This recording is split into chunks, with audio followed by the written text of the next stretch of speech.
आज मैं तुम लोगों को फ्री फायर के हर एक स्टाइल की ड्रैग टेक्निक सिखाने वाला हूँ, जिसे हर एक बड़े बड़े प्लेयर्स यूज तो करते हैं बट बताता कोई नहीं। चाहे बंदा मिड रेंज पे हो, लॉन्ग रेंज पे हो या शॉर्ट रेंज पे हो, चाहे बंदा मूवमेंट कर रहा हो या नूब वॉक कर रहा हो, तुम्हारी गोली फायर होने की तुरंत बाद ऑटोमेटिक हेड पे लॉक हो जाएगी। ये मेरी गारंटी है। अगर नहीं हुआ तो कमेंट में गाली देके जाना।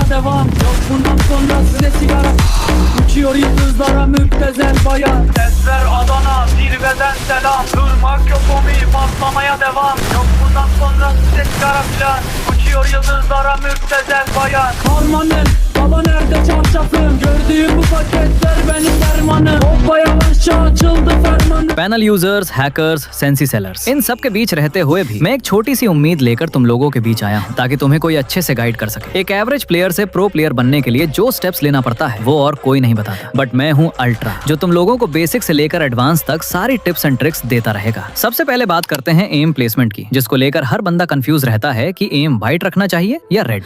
देखो, ये व्हाइट रेड वाले चक्कर में मत पड़ो, सीधा सिंपल भाषा में समझ लो। जब बंदा लॉन्ग रेंज पे हो, एम उसकी बॉडी पे रखने की ट्राई करो। जब बंदा मिड रेंज पे हो, एम चेस्ट के आसपास रखने की ट्राई करो। और जब बंदा बिल्कुल शॉर्ट रेंज पे हो, एम हेड के आसपास रखने की ट्राई करो। ट्राई करने को इसलिए बोल रहा हूँ क्योंकि मुझे भी पता है और तुम्हें भी पता है, जब फाइट होती है तो कोई भी खड़ा नहीं रहता, दोनों तरफ मूवमेंट चल रही होती है, जिसके कारण परफेक्ट तरीके से एम प्लेसमेंट नहीं हो पाता। लेकिन इसके लिए भी मेरे पास एक सॉल्यूशन है। क्या? जब तुम एम प्लेसमेंट करते हो, सेम टाइम पे जॉयस्टिक को भी ट्रैक करके रखो।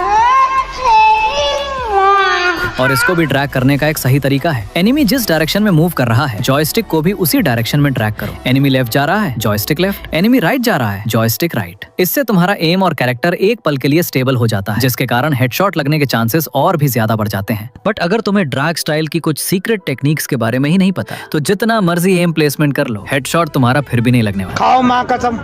बताता हूँ। लेकिन देखो, ये L save drag, U save drag, V save drag बोल के तुम्हारे दिमाग का दही नहीं करूंगा। इसको भी सिंपल भाषा में समझ लो। अगर बंदा लॉन्ग रेंज पे है तो स्ट्रेट ड्रैग करो। अगर बंदे मिड रेंज पे है तो मैटर करता है कि तुम्हारा एम किस साइड पे है। अगर एम लेफ्ट पे है तो राइट रोटेशन ड्रैग करना है, और अगर एम राइट पे है तो वो मैं नहीं बताऊंगा। तुम लोग कमेंट में बताओ कौन सा ड्रैग करना चाहिए। शॉर्ट रेंज में भी सेम लॉजिक है। अगर एम हेड के ऊपर है तो स्ट्रेट ड्रैग, अगर लेफ्ट या राइट साइड है तो रोटेशन ड्रैग, और अगर एम हेड के थोड़ा नीचे है तो फुल स्पीड से ड्रैग करना पड़ेगा।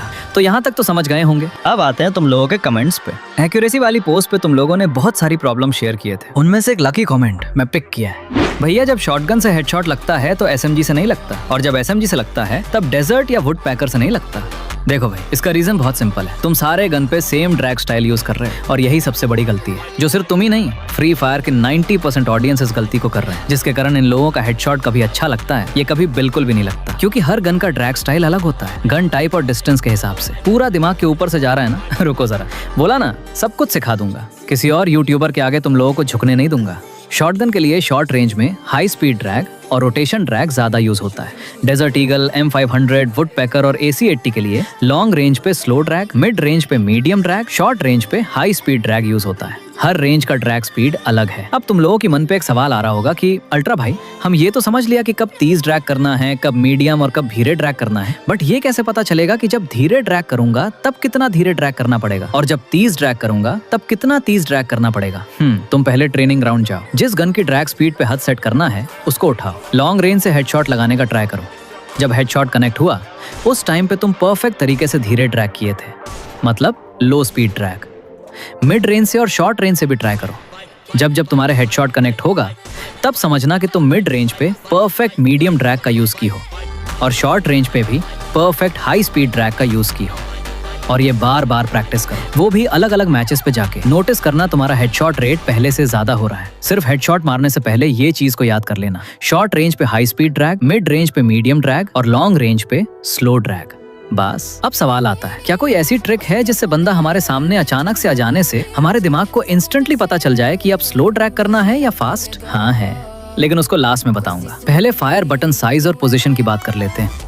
फायर बटन का साइज अपने थंब के हिसाब से रखो, लेकिन अगर एग्जैक्ट नंबर बोलूं तो 25 से 45 के बीच रख सकते हो। और अगर HUD पे हाथ सेट हो गया है तो पोजीशन बार बार मत बदलो। अब वक्त आ गया है उस ट्रिक को रिवील करने का। ट्रिक ये है, इस वीडियो को सेव करके रखो और जब भी गेम ओपन करो एक बार इस वीडियो को देख लिया करो। ज्यादा नहीं, कम से कम अगर तुम और 1 से 2 बार इस वीडियो को देख लोगे ना भाई, तुम्हारे लॉन्ग टर्म मेमोरी के अंदर ये सारे इंपॉर्टेंट टिप्स सेव हो जाएगा। जब भी गेम खेलोगे तब जो जो चीजें मैंने बताई हैं वो तुम्हारे दिमाग में चलती रहेंगी और जब मैच में जाओगे ऑटोमेटिकली उन्हें फॉलो करने लगोगे और तब एक्यूरेसी भी ऑटोमेटिकली इंप्रूव होने लगेंगे। और हाँ, अगर तुमने अभी भी अपने लिए बेस्ट सेंसी फाइंड नहीं किया है तो राइट वाले वीडियो पे क्लिक करो और अगर डिवाइस का लैग फिक्स करना चाहते हो तो लेफ्ट वाले वीडियो पे क्लिक करो। मैं मिलता हूँ किसी और दिन किसी और खतरनाक वीडियो के साथ।